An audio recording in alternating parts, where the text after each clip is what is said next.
Hi friends, നമ്മുടെ ചാനലിലെ പുതിയൊരു വീഡിയോയിലേക്ക് ഏവർക്കും സ്വാഗതം. 10th prelims 2024 mega marathon final revision ക്ലാസ്സുകളാണ് നമ്മളിപ്പോൾ ചെയ്തുകൊണ്ടിരിക്കുന്നത്. ഇന്നത്തെ ക്ലാസ്സിൽ നമ്മൾ ഡിസ്കസ് ചെയ്യുന്നത് കറണ്ട് അഫയേഴ്സിൽ നിന്നും പ്രധാനപ്പെട്ട 2 ടോപ്പിക്കുകളാണ്.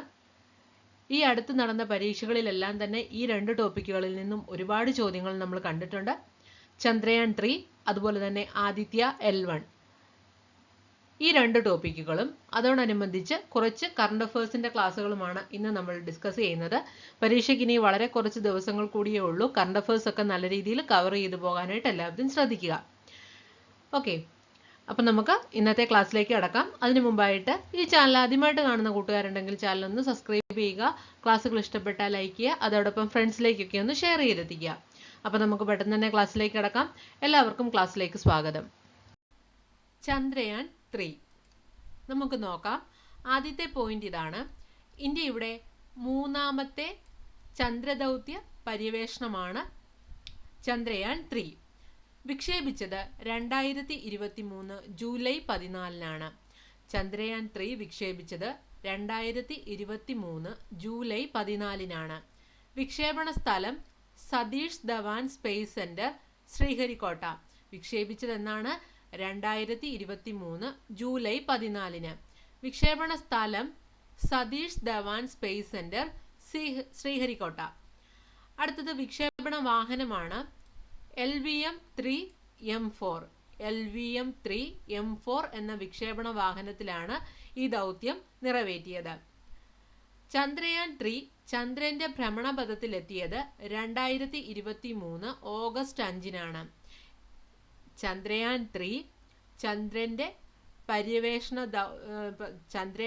ചന്ദ്രന്റെ ഭ്രമണപഥത്തിലെത്തിയത് 2023 ഓഗസ്റ്റ് 5 ചന്ദ്രയാൻ 3യുടെ ചന്ദ്രന്റെ ദക്ഷിണ ധ്രുവത്തിൽ വിജയകരമായി സോഫ്റ്റ് ലാൻഡിംഗ് നടത്തിയത് 2023 ഓഗസ്റ്റ് 23 ഓക്കെ. അടുത്തത് ചന്ദ്രയാൻ 3 വിക്രം ലാൻഡർ ഇറങ്ങിയ സ്ഥലം ഏത് പേരിലാണ് അറിയപ്പെടുന്നത്? ശിവശക്തി പോയിന്റ് എന്ന പേരിലാണ് അറിയപ്പെടുന്നത്.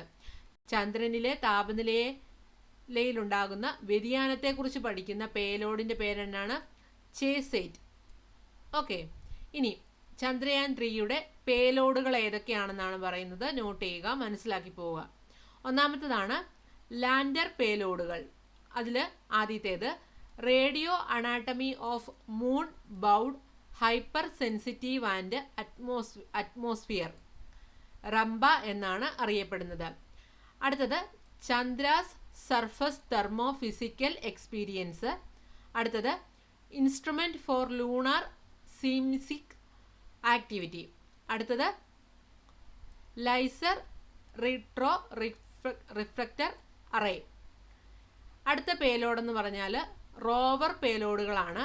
അതിൽ laser induced break down spectroscope, അതുപോലെ തന്നെ ആൽഫ പാർട്ടികൾ എക്സ്റേ സ്പെക്ട്രോമീറ്റർ, ഇവ രണ്ടുമാണുള്ളത്. മൂന്നാമത്തേതാണ് propulsion module payload, spectro polarimetric of habitable planet Earth എന്ന് അറിയപ്പെടുന്നു. ഇത് ഇത്രയുമാണ് ചന്ദ്രയാൻ 3യുടെ പ്രധാനപ്പെട്ട പേലോഡുകളായിട്ട് പഠിക്കാനുള്ളത്. അപ്പോൾ ചന്ദ്രയാൻ 3 വിക്ഷേപിച്ചത് എന്നാണ്? 2023 July 14 Satish Dhawan space centre, ശ്രീഹരിക്കോട്ടയിൽ നിന്നാണ് വിക്ഷേപിച്ചത്. വിക്ഷേപണ വാഹനം VLM-3M4 ആണ്. ഇന്ത്യയുടെ 3ാമത്തെ ചന്ദ്രദൗത്യ പര്യവേഷണ ദൗത്യമാണിത്, ചന്ദ്രയാൻ 3 എന്ന് പറയുന്നത്. അതുപോലെ തന്നെ ചന്ദ്രയാൻ 3 വിജയകരമായി സോഫ്റ്റ് ലാൻഡിംഗ് നടത്തിയതെന്നാണ്? 2023 ഓഗസ്റ്റ് 23 ഇത്രയും കാര്യങ്ങളാണ് നമുക്ക് ചന്ദ്രയാൻ 3യെ കുറിച്ച് പ്രധാനപ്പെട്ട കാര്യങ്ങൾ പഠിക്കാനുള്ളത്. അടുത്തത് പഠിക്കാനുള്ളത് ആദിത്യ L1 കുറിച്ചാണ്. നമുക്ക് നോക്കാം. അടുത്തത് നമ്മൾ പഠിക്കുന്നത് ആദിത്യ L1. നോക്കാം. സൂര്യനെ കുറിച്ച് പഠിക്കുന്ന ആദ്യത്തെ ബഹിരാകാശ അധിഷ്ഠിത ഇന്ത്യൻ ദൗത്യമാണ് ആദിത്യ L1. നോക്കാം. സൂര്യനെ കുറിച്ച് പഠിക്കുന്ന ആദ്യത്തെ ബഹിരാകാശ അധിഷ്ഠിത ഇന്ത്യൻ ദൗത്യമാണ് എന്ത്? ആദിത്യ L1. ഭൂമിയിൽ നിന്ന് ഏകദേശം 1.5 ദശലക്ഷം കിലോമീറ്റർ അകലെയുള്ള സൂര്യഭൗമ വ്യവസ്ഥയുടെ ലാഗ്രാഞ്ച് പോയിന്റ് L1 ചുറ്റുമുള്ള ഒരു ഹാലോ ഭ്രമണപഥത്തിൽ പേടകത്തെ സ്ഥാപിച്ചതാണ്. L1 പോയിന്റിന് ചുറ്റുമുള്ള ഹാലോ ഭ്രമണപഥത്തിലാണിത് സ്ഥാപിച്ചിട്ടുള്ളത്. അപ്പോൾ സൂര്യനെ കുറിച്ച് പഠിക്കുന്ന ആദ്യത്തെ ഇന്ത്യൻ ബഹിരാകാശ ദൗത്യമാണ് ആദിത്യ L1 എന്ന് പറയുന്നത്.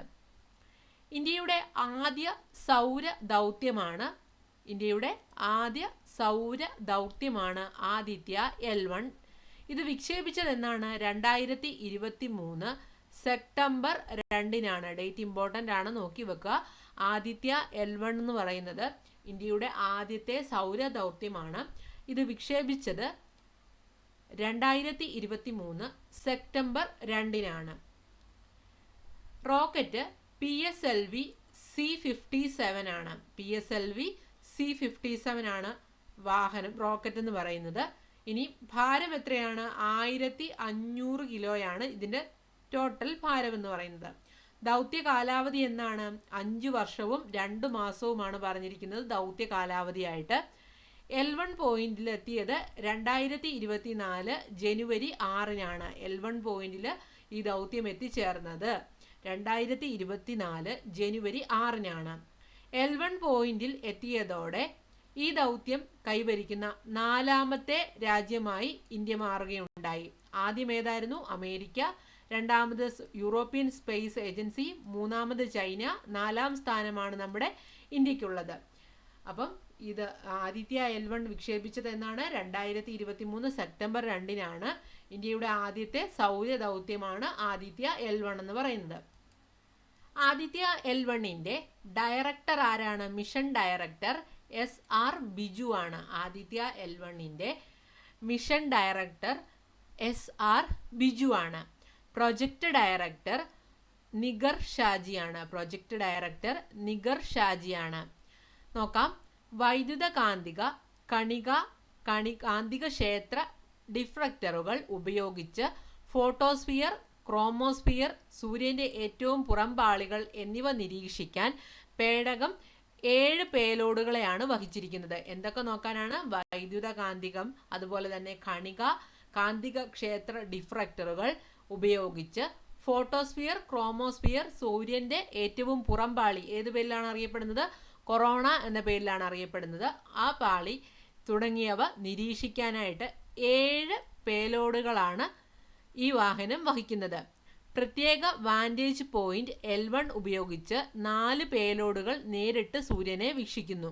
ശേഷിക്കുന്ന 3 പേലോഡുകൾ ലാഗ്രാഞ്ച് പോയിന്റ് L1-ൽ കണികകളുടെയും ഫീൽഡുകളുടെയും സ്ഥിതിയിലുള്ള പഠനങ്ങളാണ് നടത്തിക്കൊണ്ടിരിക്കുന്നത്. അങ്ങനെ ഗ്രഹാന്തര മാധ്യമത്തിലെ സോളാർ ഡൈനാമിക്സിന്റെ പ്രചാരണ ഫലത്തെക്കുറിച്ച് പ്രധാന ശാസ്ത്രീയ പഠനങ്ങൾ നൽകുകയാണ് ഇതിൻ്റെ പ്രധാനപ്പെട്ട ഈ പേലോഡുകൾ കൊണ്ട് ഉദ്ദേശിക്കുന്നത്. ഇനി ആദിത്യ L1-ന്റെ ലക്ഷ്യങ്ങൾ എന്തൊക്കെയാണെന്നാണ് പറയുന്നത്. ഒന്നാമത്തെ പോയിന്റ് ഇവിടെ കൊടുത്തിരിക്കുന്നത് സോളാർ അപ്പർ അറ്റ്മോസ്ഫിയറിക്, അതായത് ക്രോമോസ്ഫിയറും കൊറോണയും ചലനാത്മികതയെക്കുറിച്ചുള്ള പഠനം. ഇവയുടെ രണ്ടിൻ്റെയും, ക്രോമോസ്ഫിയറിൻ്റെയും കൊറോണയുടെയും ചലനാത്മികതയെക്കുറിച്ചുള്ള പഠനമാണ് ഒന്നാമത്തെ ലക്ഷ്യം. അതുപോലെ തന്നെ ക്രോമോസ്ഫെറിക് കൊറോണൽ ഹീറ്റിംഗ്, ഭാഗികമായി അയോഡൈഡ് പ്ലാസ്മയുടെ ഭൗതിക ശാസ്ത്രം, കൊറോണൽ മാസ് ഇഞ്ചക്ഷനുകളുടെ ആരംഭം, ഫെയറുകൾ എന്നിവയുടെ പഠനമാണ് രണ്ടാമത്തെ ലക്ഷ്യം പറഞ്ഞിരിക്കുന്നത്. അടുത്തത് സൂര്യനിൽ നിന്നുള്ള കണിക ചലനാത്മകതയെക്കുറിച്ച് ഉള്ള പഠനത്തിന് ഡേറ്റ നൽകുന്ന ഇൻസ്റ്റിറ്റ്യൂട്ട് കണികയും പ്ലാസ്മ പരിസ്ഥിതിയും നിരീക്ഷിക്കുക എന്നതാണ് അടുത്ത ലക്ഷ്യം. അടുത്തത് സോളാർ കൊറോണയുടെ ഭൗതിക ശാസ്ത്രവും അതിൻ്റെ ചൂടാക്കൽ സംവിധാനവും ഇവിടെ ലക്ഷ്യമിടുന്നുണ്ട്. അടുത്തത് കൊറോണൽ ലൂപ്പുകൾ, പ്ലാസ്മയുടെ ഡയഗ്നോസ്റ്റിക്സ്, താപനില, വേഗത, സാന്ദ്രത എന്നിവ മനസ്സിലാക്കുന്നു. CME-യുടെ വികസനം, ചലനാത്മകതയുടെ ഉത്ഭവം എന്നിവ നിരീക്ഷിക്കുന്നു. അടുത്തത് ഒന്നിലധികം പാളികളിൽ സംഭവിക്കുന്ന പ്രക്രിയകളുടെ ക്രമം തിരിച്ചറിയുക, അതൊടുവിൽ സൗര വികിരണ സംഭവങ്ങളിലേക്ക് നയിക്കുന്നു. ഇതൊക്കെയാണ് പ്രധാനപ്പെട്ട ലക്ഷ്യങ്ങൾ. ഇനി സോളാർ കൊറോണയിലെ കാന്തിക ക്ഷേത്ര ടോപ്പോളജിയും കാന്തിക ക്ഷേത്ര അളവുകളും നിരീക്ഷിക്കുന്നു. ബഹിരാകാശ കാലാവസ്ഥയ്ക്കുള്ള ഡൈവറുകൾ, അതുപോലെ തന്നെ അതിൻ്റെ ഉത്ഭവം, ഘടന, ചലനാത്മകത എന്നിവയെല്ലാം ഇത് നിരീക്ഷിക്കുന്നുണ്ട്. ഇത് ഇത്രയുമാണ് ആദിത്യ L1ന്റെ പ്രധാനപ്പെട്ട ലക്ഷ്യങ്ങൾ. ജസ്റ്റ് ഒന്ന് അറിഞ്ഞിരുന്നാൽ മാത്രം മതി. ഏറ്റവും പ്രധാനപ്പെട്ടത് വിക്ഷേപിച്ച ഡേറ്റ്, അതുപോലെ തന്നെ വിക്ഷേപണ വാഹനം, പേലോഡുകളുടെ പേര്, ഇവയെല്ലാമാണ് അറിഞ്ഞിരിക്കേണ്ടത്. അതുപോലെ തന്നെ മിഷൻ ഡയറക്ടർ ആരെന്നാണ് പഠിച്ചത്? SR ബിജു ആണ്. പ്രൊജക്ട് ഡയറക്ടർ നിഗർ ഷാജിയാണ്. അടുത്തത് നമ്മൾ പഠിക്കുന്നത് 2023 ഏറ്റവും പ്രധാനപ്പെട്ട കറണ്ട് അഫേഴ്സ് ആണ്. അതിലെ ആദ്യത്തെ ചോദ്യം ഇതാണ്: പ്രധാനമന്ത്രി സൻസദ് ആദർശ് ഗ്രാമ യോജന പദ്ധതി പ്രകാരം രാജ്യസഭാ അംഗമായ PT ഉഷ തിരഞ്ഞെടുത്ത കോട്ടയം ജില്ലയിലെ ഗ്രാമപഞ്ചായത്ത്? ഉത്തരം പള്ളിക്കത്തോട്. ഉത്തരം പള്ളിക്കത്തോട്. രാജ്യസഭാ സമ്മേളനത്തിൽ അധ്യക്ഷ വഹിച്ച ആദ്യ നോമിനേറ്റഡ് അംഗമാണ് PT ഉഷ. അടുത്ത ചോദ്യം: 2023 UN കാലാവസ്ഥാ വ്യതിയാന സമ്മേളനം നടക്കുന്നത് എവിടെയാണ്? ഉത്തരം ദുബായ്. 2023 UN കാലാവസ്ഥാ വ്യതിയാന സമ്മേളനം നടക്കുന്നത് എവിടെയാണ്? ദുബായ്. അടുത്ത ചോദ്യം: മൂന്നാമത് മാരിടൈം ഗ്ലോബൽ ഇന്ത്യ ഉച്ചകോടി 2023 വേദി എവിടെയാണ്? ന്യൂഡൽഹിയാണ്. പ്രഗതി മൈതാനിൽ വെച്ചാണ്. മൂന്നാമത് മാരിടൈം ഗ്ലോബൽ ഇന്ത്യ ഉച്ചകോടി 2023 വേദി ന്യൂഡൽഹിയിലാണ്. അടുത്ത ചോദ്യം: വാർദ്ധക്യ സഹജമായ ജീവിതശൈലി രോഗങ്ങളെയും ക്യാൻസർ, ഹൃദ്രോഗം, പ്രമേഹം തുടങ്ങിയ സാംക്രമികേതര രോഗങ്ങളെയും നേരിടാൻ ലോക ബാങ്കിന്റെ സഹായത്തോടെ സംസ്ഥാന സർക്കാർ ആരംഭിക്കുന്ന പദ്ധതി?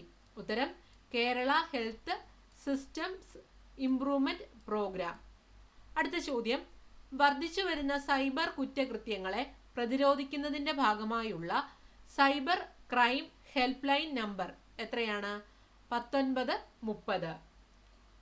അടുത്ത ചോദ്യം: ഇന്ത്യയുടെ തദ്ദേശീയ വിമാനവാഹിനി കപ്പലായ INS വിക്രാന്തിൽ അവതരിപ്പിച്ച ഇന്ത്യൻ ഫുട്ബോളിലെ ഏറ്റവും പഴക്കം ചെന്ന ടൂർണമെന്റ് ട്രോഫി? ഉത്തരം ഡ്യൂറന്റ് കപ്പ്. ഉത്തരം ഡ്യൂറന്റ് കപ്പ്. ഇന്ത്യയുടെ തദ്ദേശീയ വിമാനവാഹിനി കപ്പലായ INS വിക്രാന്തിൽ അവതരിപ്പിച്ച ഇന്ത്യൻ ഫുട്ബോളിലെ ഏറ്റവും പഴക്കം ചെന്ന ടൂർണമെന്റ് ട്രോഫി ഏതാണ്? Durand cup. അടുത്ത ചോദ്യം: 2023 ജൂലൈയിൽ അന്തരിച്ച മുൻ കേരള ക്രിക്കറ്റ് ക്യാപ്റ്റൻ? 2023 ജൂലൈയിൽ അന്തരിച്ച മുൻ കേരള ക്രിക്കറ്റ് ക്യാപ്റ്റൻ ആരാണ്? ഉത്തരം K. ജയറാം. ഉത്തരം K. ജയറാം. അടുത്തത്: ഇന്ത്യയിലെ ആദ്യത്തെ ഹരിത ഹൈഡ്രജൻ മൈക്രോ ഗ്രിഡ് പ്രൊജക്ട് നിലവിൽ വരുന്നത് എവിടെയാണ്? ഇന്ത്യയിലെ ആദ്യത്തെ ഹരിത ഹൈഡ്രജൻ മൈക്രോ ഗ്രിഡ് പ്രൊജക്ട് നിലവിൽ വരുന്നത് എവിടെയാണ്? ലഡാക്കിലാണ്. ഉത്തരം ലഡാക്ക്. അടുത്ത ചോദ്യം: 2023 ജൂലൈയിൽ ഗൃഹലക്ഷ്മി പദ്ധതി ആരംഭിച്ച സംസ്ഥാനം? രാജസ്ഥാൻ. എന്താണ് ഗൃഹലക്ഷ്മി പദ്ധതി? ഒരു കുടുംബത്തിലെ പ്രധാന വനിതയ്ക്ക് പ്രതിമാസം 2000 രൂപ ധനസഹായം നൽകുന്നതിനായി ആരംഭിച്ച പദ്ധതിയാണ് ഗൃഹലക്ഷ്മി പദ്ധതി. ഗൃഹലക്ഷ്മി പദ്ധതി 2023 ജൂലൈയിലാണ് ആരംഭിച്ചത്. ഏത് സംസ്ഥാനത്തിലാണ് ആദ്യമായി ആരംഭിച്ചത്? രാജസ്ഥാനിലാണ്. അടുത്ത ചോദ്യം: ദേശീയ പഞ്ചായത്ത് പുരസ്കാരം 2023 ശിശു സൗഹൃദ വിഭാഗത്തിൽ 1ാം സ്ഥാനം നേടിയ കേരളത്തിലെ ഗ്രാമം? ഉത്തരം ചെറുതന, ആലപ്പുഴ ജില്ല. അടുത്ത ചോദ്യം: റെയിൽവേയിൽ നിന്ന് ടെർമിനലിലേക്ക് തിരിച്ചും വിമാനത്തിന് പോകുന്നതിനുള്ള ഇന്ത്യയിലെ ആദ്യത്തെ എലിവേറ്റഡ് ടാക്സി വേ നിലവിൽ വന്നത് എവിടെയാണ്? ഉത്തരം ഡൽഹി അന്താരാഷ്ട്ര വിമാനത്താവളം. ഡൽഹി അന്താരാഷ്ട്ര വിമാനത്താവളം. അടുത്ത ചോദ്യം: 2023 പുതിയ സംയോജിത ടെർമിനൽ കെട്ടിടം ഉദ്ഘാടനം ചെയ്ത വീർ സവർക്കർ അന്താരാഷ്ട്ര വിമാനത്താവളം എവിടെയാണ് സ്ഥിതി ചെയ്യുന്നത്? ഉത്തരം പോർട്ട് ബ്ലെയർ. ഉത്തരം പോർട്ട് ബ്ലെയർ. അടുത്ത ചോദ്യം: മലയാളത്തിൽ തുടക്കം കുറിക്കുന്ന ആദ്യ മുഖ്യധാര AI chat bot? Google Bard.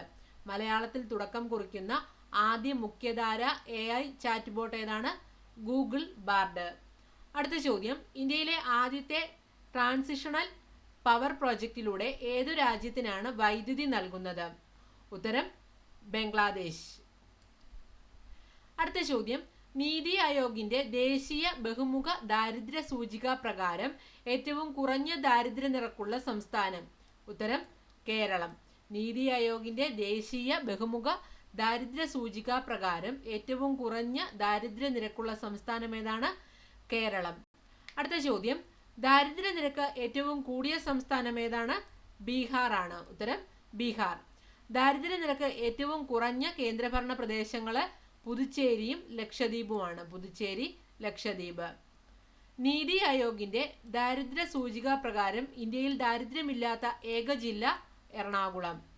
അടുത്തത്, നീതി ആയോഗിന്റെ ദാരിദ്ര്യ സൂചിക പ്രകാരം കേരളത്തിൽ ഏറ്റവും കൂടിയ ദാരിദ്ര്യമുള്ള ജില്ല ഏതാണ്? വയനാടാണ്. ദാരിദ്ര്യ നിരക്ക് ഏറ്റവും കുറഞ്ഞ കേന്ദ്രഭരണ പ്രദേശങ്ങൾ പുതുച്ചേരിയും ലക്ഷദ്വീപുമാണ്. അടുത്ത ചോദ്യം, 2023 പുറത്തിറക്കിയ കേരള സർക്കാർ ലോട്ടറിയുടെ ഭാഗ്യമുദ്ര?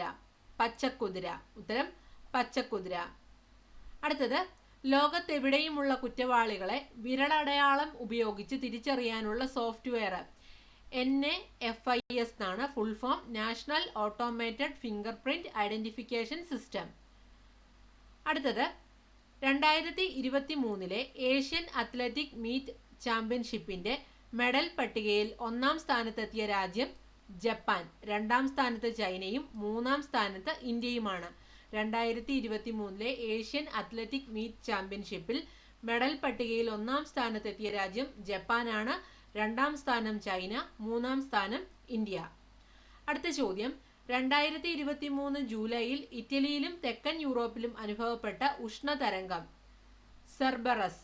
ഉത്തരം സെർബറസ്. 2023 ജൂലൈയിൽ അന്തരിച്ച പ്രശസ്ത ബ്രിട്ടീഷ് ചലച്ചിത്ര നിരൂപകൻ ആരാണ്? Derek Malcolm. Derek Malcolm. അടുത്തത്, ദുലീപ് ട്രോഫി കിരീടം 2023 നേടിയത് ഏത്? ആരാണ്? ദക്ഷിണ മേഖലയാണ്. ദക്ഷിണ മേഖല. സൈബർ കുറ്റകൃത്യങ്ങൾ നേരിടാനുള്ള കേന്ദ്ര സർക്കാരിന്റെ ശ്രമങ്ങളെ പൊതുജനങ്ങൾക്കും പങ്കാളികളാകുന്നതിനുള്ള പദ്ധതി ഏതാണ്? Cyber crime volunteer squad. അടുത്ത ചോദ്യം, ഫോബ്സ് പട്ടികയുടെ ഈ വർഷത്തെ കണക്കുപ്രകാരം കായിക താരങ്ങളിൽ ഏറ്റവും അധികം വാർഷിക വരുമാനം ഗിന്നസ് ലോക റെക്കോർഡ് കരസ്ഥമാക്കിയതാരാണ്? Cristiano Ronaldo. ഉത്തരം ക്രിസ്ത്യാനോ റൊണാൾഡോ.